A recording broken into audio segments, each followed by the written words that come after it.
Wel an tachtan se chatte bhí mar fólam faoi codain. An tachtan seo tá muid chun féchant Deachúlacha. Is bealach eile chun codain a scríobh I Deachúlacha, nó céadán.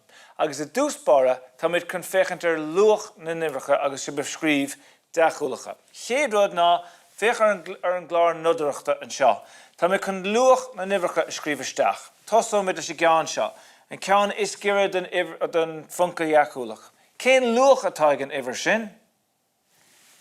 Éanad. Agus ceann seo. Dehanna. Seans cruise sin a rós ag I hena hain. Nis, cén luach bheoch ag an iver in naca leis a bunca dí bheile. Híb na lábh deise. Ein tuairm agah. Ein dehú. An bha. Agus an naca leis sin an dara iver héis an bunca. Ein céadú. Ítach. Nis, tá meach me ag scríobh an iver €3.50 mar funca Deachúlach, mar iver Deachúlach, scríobhach me ar an chlár nodaireachta mar seo. 3 dehanna, ceithre éanad, má funca, agus an 50 sin 5 dehú, agus níl 1 chéadú. €3.50. Nis, tá muid chun Deachúlacha a bhriсе isteach in sna codain. Codain cóhvéisicha atá an seo díreach mar rinne mar hána. Nád punca héna 5.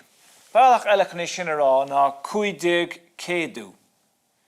Nis, níl 50 céadú scríobh na téama is simplí, tá mé chun é sinna dhéana nis, rinne mé an bar agus an bon ar a 5, mar sin é niver is mú arach isteach sa dá ceann, agus sin 3 fehu. Mar sin tá is a going go nád punca héna 5 mar an ggéine le 3 fehu.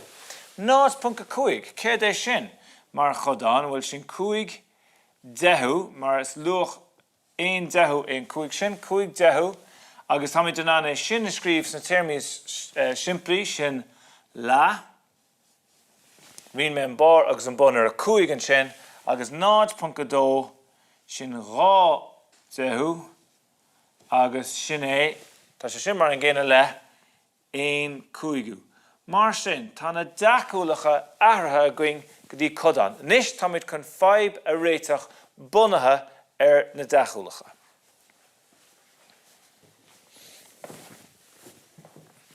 Nis, tá muid chun an aib seo réiteach, chéadú dínas mé ná léthe mé an aib faoi ghó. Ba bháil am tíléine a cheannach ar €3.60. Is é sin 9.7 am chud airgid ar fad. Cé bhéad airgid atá gom? Ba bháil am tíléine a cheannach ar €3.60. Is é sin 9.7 am chud airgid ar fad. Cé bhéad airgid atá gom? Carcalóir, scríobh muid síos an tólas a thugann si dún sa cheistar dús, agus sin é bhfuil tá is aine gur bé 9.7 am chud airgid €3.60. 9.7 cortham le €3.60. Deir si de sin linn sa cheist, agus caihamid a fála má cévéad airgid atá agam. An chéadú díanas me na aithreáin me deacúil sin go codain. 9.7 sin 6 dehú, agus tá sé sin mar an ggéine le 3 cúigú. Má riann tú an bar agus an bon ar a dós an 3 cúigú. So tá is aine gur bé €3.60 3 cúigú, caihamid a fála má céir é 5 cúigú. Má chud airgid ar fad. Níl a gom céir é sin. Carcalóir, tá is aine gur bé 3 cúigú €3.60. Chun fála má cévéad 5 cúigú, caihamid a fála má chu dús céir é 1 cúigú. Mar sin, tá is an gur bé €3.60 3 cúigú, chun fála má céir é 1 cúigú, rinnemuid ar a 3.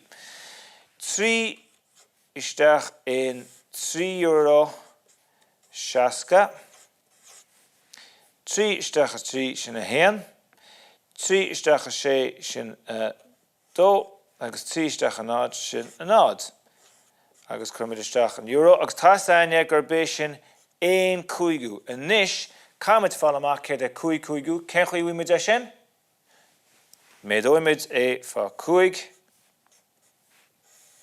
5 fá nád sin nád, 5 fá 2 sin a 10, 5 fá 1 sin a 5 agus 1 sin a 6, nád innig I darmid ar an bunca Deachúlach, agus an cótha go euro. Agus chuiristeach lipéad chomá. Tá sé sin tábhachtach I dros gúlis agat céad a sprí leis na freigraí.